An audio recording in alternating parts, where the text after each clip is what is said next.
know what, we all love a good exotic garden, tropical effect garden, some people might say. But rather than keep showing you ours, which does indeed give me enormous satisfaction, we thought we'd take you down to Arundel Castle Exotic Garden and show you what that one is all about.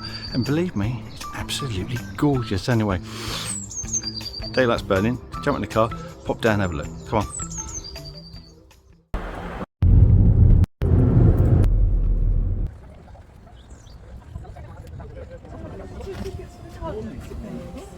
Thank you. It's a bit windy today, isn't it? It is a bit windy. I am loving this tulip maze. Look at that.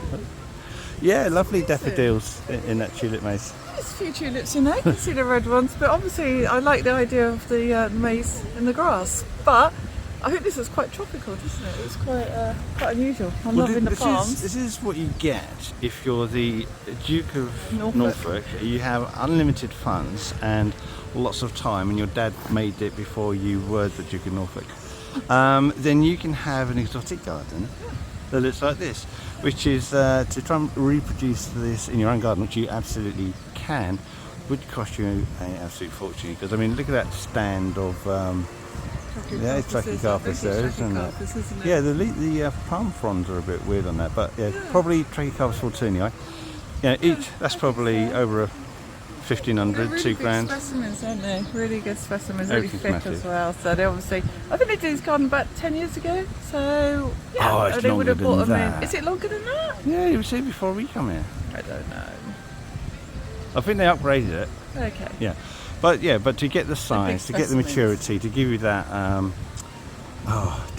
impressive kind of look, then it is very expensive. But this is what you can have in your garden. If you're super rich, have a castle and live in one of the most beautiful parts of the country. Yeah, of course. Okay, I was going to give you a challenge as to how many different species or cultivars of palms that they have here, but you just pointed out how much you still love the Persicaria. Yes. Yeah, It's so good. It just looks so good. We've got one in our garden now. I've used the other variety, which is also very nice, but the purple one is the showstopper, isn't it? It really is. And this one's Red Dragon, if you wanted to purchase that yourself. Yeah, it looks great, doesn't it? So I think we need to get some of that, definitely. But you like the contrast with the black grass, didn't you? I thought this looked really good. I really like that. I thought that works really well. Yeah, a few Pogon Nigrescens. Yeah. And then the colour combination is great. It does look great, doesn't it? And again, It's under another. falling out into the edges, right at the quite corner. It does look really nice. Right, okay, to start with, we've got European fan palm there. That's Shamrock humilis. You got Cordyline australis, which isn't a true palm but has very good palm effect. You have this here, which again is probably a Shamrock humilis. Oh yeah. Yeah, I've got your standard brown spot on that. Yeah. Oh, that's it's your standard Trachycarpus fortunei. So that's three types. Yeah. We'll keep. Oh, there you go. Is that a Boutia capitata? Yeah, there's a Boutia there.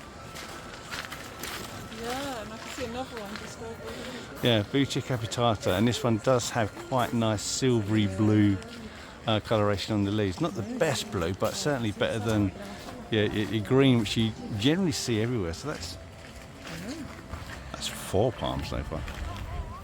Okay, I don't know if you can see it on the camera. They've done a little bit of weirdness on that trunk there, which again makes me think it's a Chamaerops, but it does seems to be a little bit of a bluish grey coloration. Oh, well, that one is.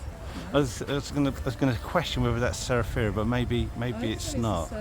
The Seraphira is just a colour form of it, of blue, from North Africa, the Atlas Mountains. That's very impressive. Obviously, maybe didn't wrap this one or something.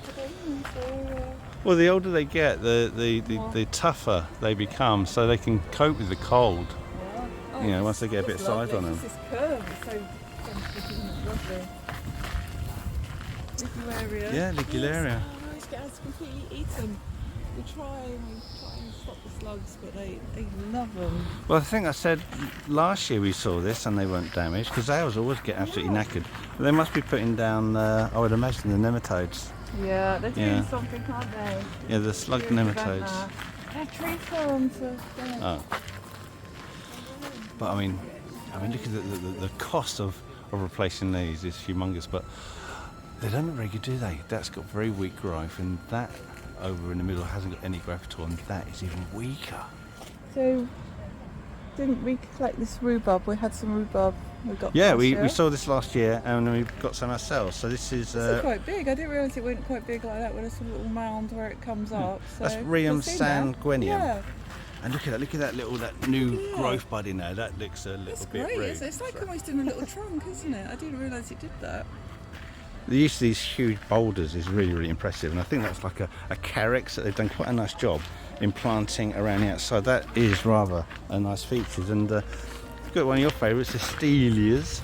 I do like the Stelia, but this is not a very good example, is it? But I do keep asking for an Astelia. I think they're quite nice when they're done. I think, actually, it's probably a better example. Right. This one looks nicer. I think they look a bit like a former, but they've got these sort of silver blades.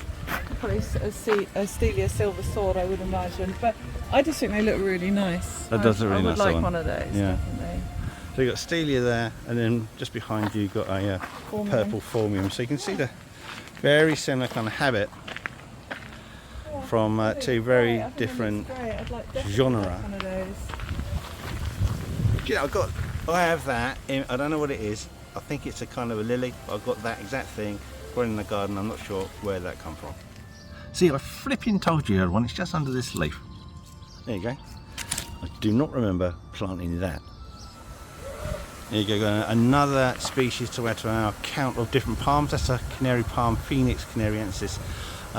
Quite often people say this isn't very hardy, and to be honest with you, it's not while it's a small plant. I mean, very young plants will just get knocked off on -5, but it's probably why they've hid this in here, give it a bit more protection, but it is getting big. And in time, and I mean a really, really long time, this will be a really impressive specimen.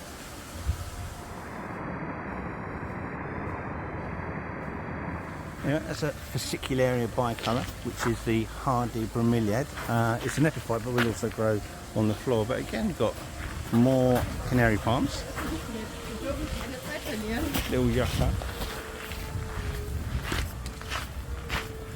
Oh, very poorly looking tree fern. There's nothing. I think this is dead. There's no growth in there that I can feel. Ooh, someone's been naughty. These are so expensive. Hundreds and hundreds of pounds for this sort of size. That's not 6 foot tall.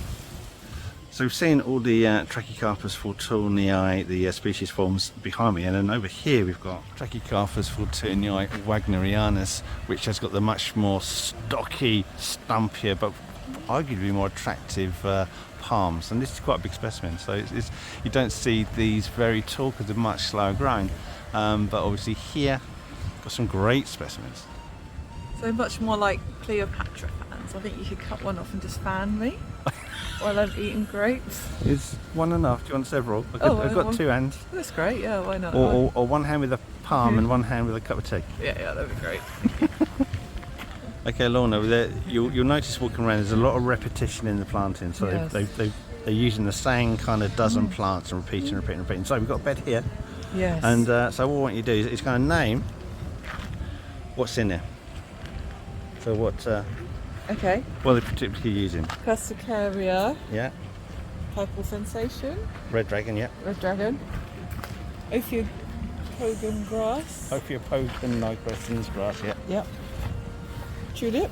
Tulips, yeah. I do, and I like these red ones. I like this old school, bright, big red, and they're really tough, so they just keep coming back year after year, but I really like those. Tulip Black Parrot, which is what I thought we had. When I look at these are not what makes me think we've not got black parrot. Oh, it's a different size, isn't it? Yeah, that looks completely different. Plus our black parrot's more purple parrot. Yeah, it's not the right colour. Go for Rheum there. Yeah, Rheum sanguineum. Formium. Purple Formium. There's some carrots at the More corner carrots, there. yeah. And then the palms. Yep. Which is your That's about it, really. Trachycarphases. Yeah, What's so it's and you'll see just sort of looking down there, it's just repeat. You know, but then again, It looks really good. if you've got a planting scheme that works, why wouldn't you? So they've got the orange fritillary, which is the imperial fritillary, but although they sort of come over. But again, that's something that we've got in our garden, and it is a great plant for some really impressive early flowering.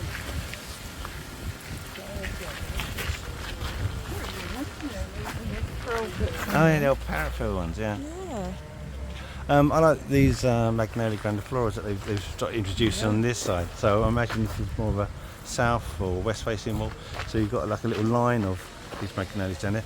And I mean it's an American plant, but it does give the impression of being tropical. Yeah. Oh, it's lovely. Well, I mean it does come Isn't it? from like a Yeah. subtropical kind of region, but it has proven to be really hardy in this country. It's strange how they've covered some booches and not others. Yeah, it is odd, isn't it? There it goes. Okay, well you can see why they covered that thing, because this one has clearly died probably from 2 years back when you had those really cold winters, because the stem is not stem, but the trunk and the crown has completely died. Yeah. Oh, low lilies. They're probably tree lilies. Look at the size that they are now. These are probably tree lilies, and I do love a nice tree lily. Yeah, they look great. Which is why I bought about 20, and I don't have room. We can for tell 20. you like them. So there you go, that's our little walk around the absolutely gorgeous exotic garden at Arundel Castle. And if there's anything you'd like to add, then you're very welcome to do so. Stick that in the comments. Any questions, we would love to hear from you. Anyway, so it's thank you from myself, and it's thank you from the lovely me, Lorna. Goodbye. Bye.